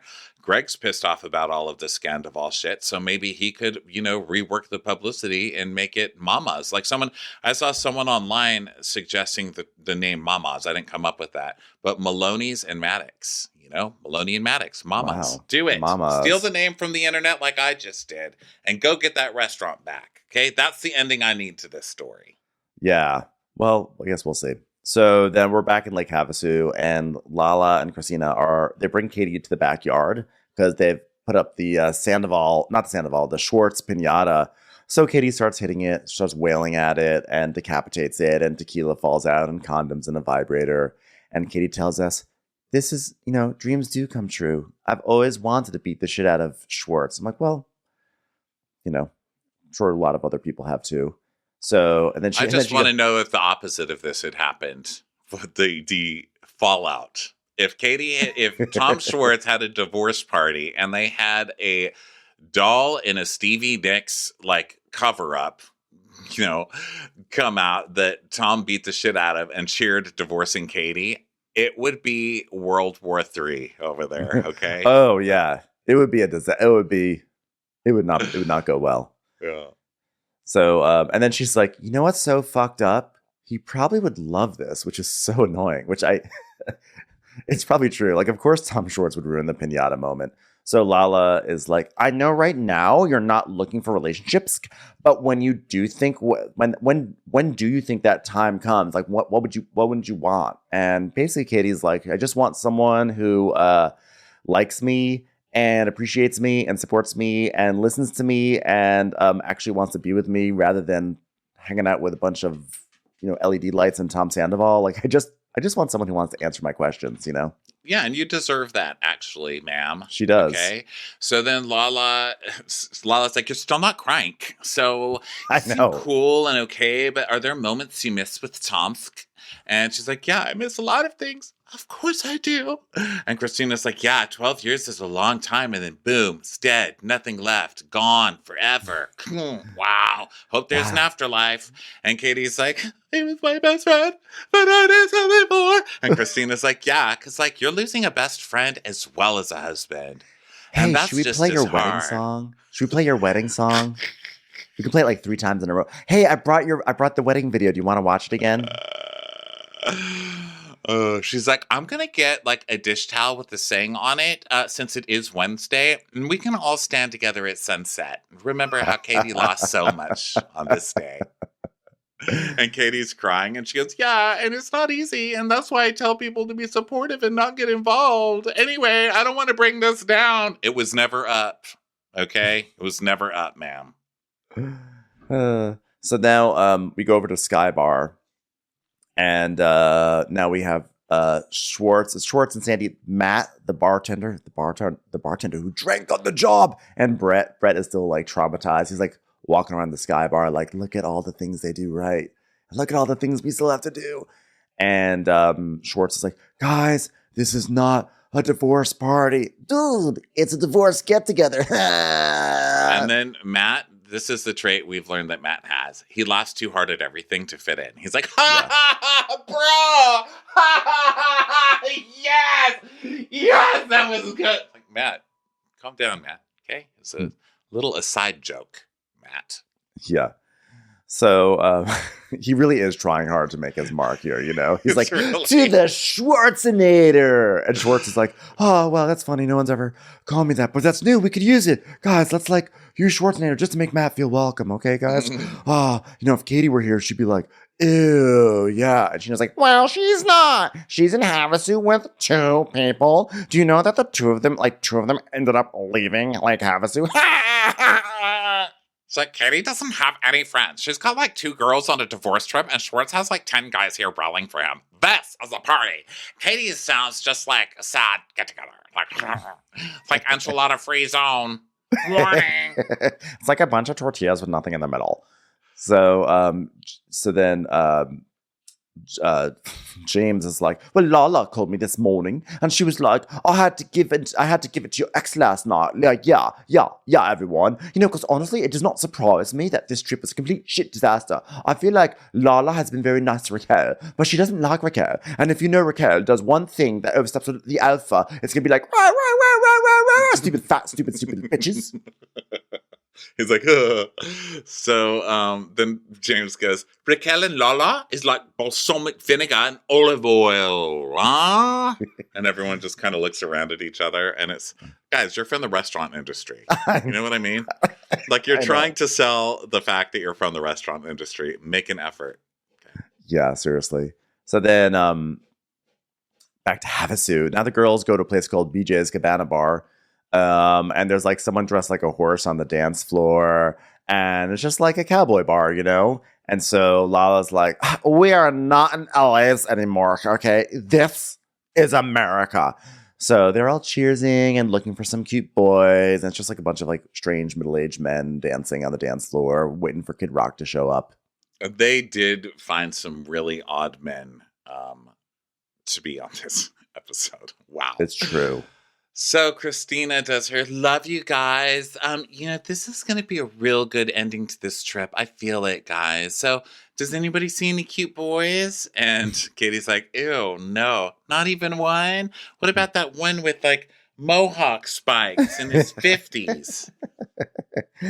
That one over there looks like he ran for office as a write-in candidate. What about him? And she's like, oh no. Lala goes, oh no. This guy's way more my vibe. So she picks these two hot guys and follows them. First she's just looking after them.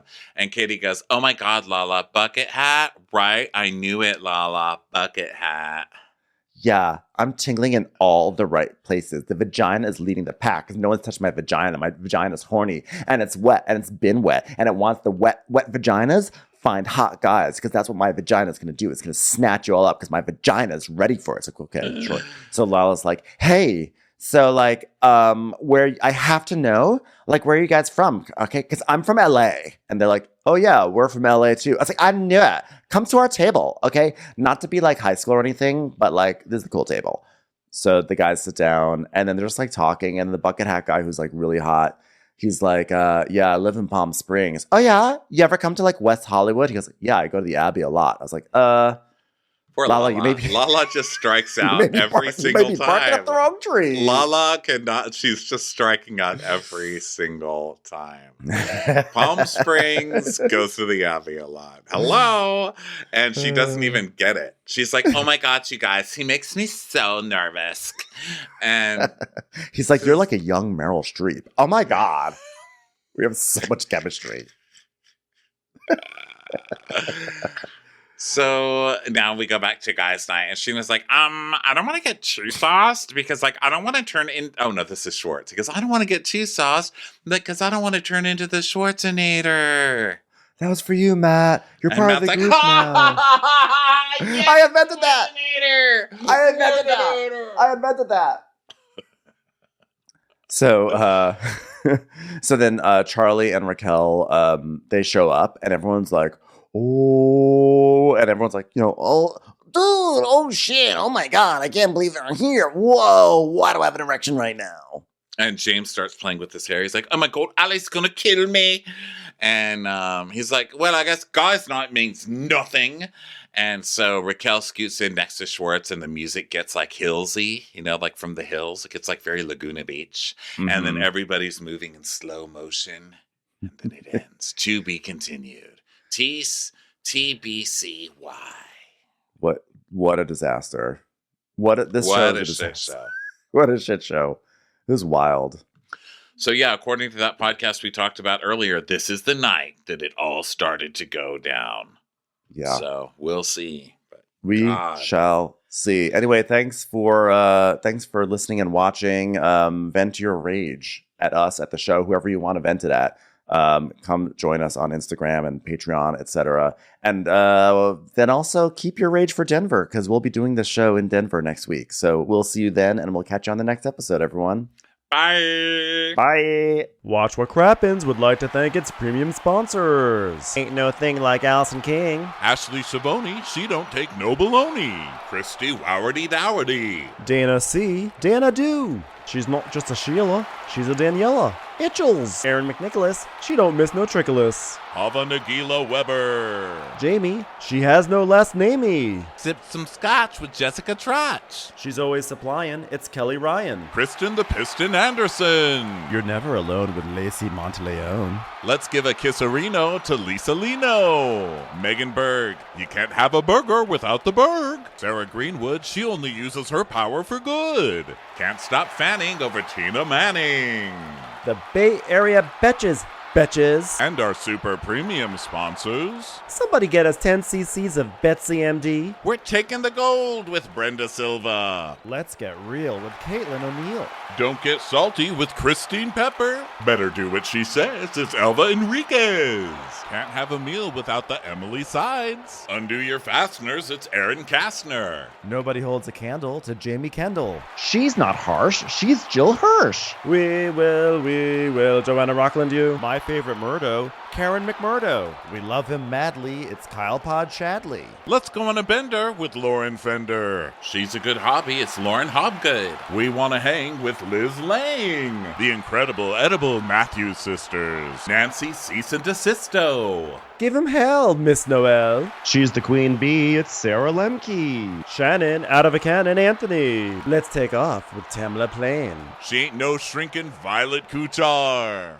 Hey Prime members, you can listen to Watch What Crappens ad-free on Amazon Music. Download the Amazon Music app today.